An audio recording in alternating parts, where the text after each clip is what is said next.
Preparándome este capuchino estoy pensando en cuántas veces nos perdemos a nosotros mismos por sostener lo insostenible. O sea, cuánto nos hemos permitido, cuántas veces no hemos puesto límites. ¿Y saben qué?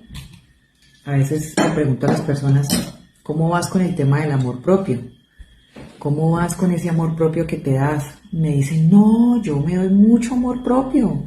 Yo me cuido impresionante, yo voy al gimnasio, yo como bien, yo me visto súper bien, me compro todo lo que quiero, de todo lo que se me antoja, en todo lo que se me antoja me doy gusto. No, yo me amo. Y confundimos el amor propio con una de esas partes que es el autocuidado, porque todo eso que acabo de nombrar ahora es solamente el autocuidado.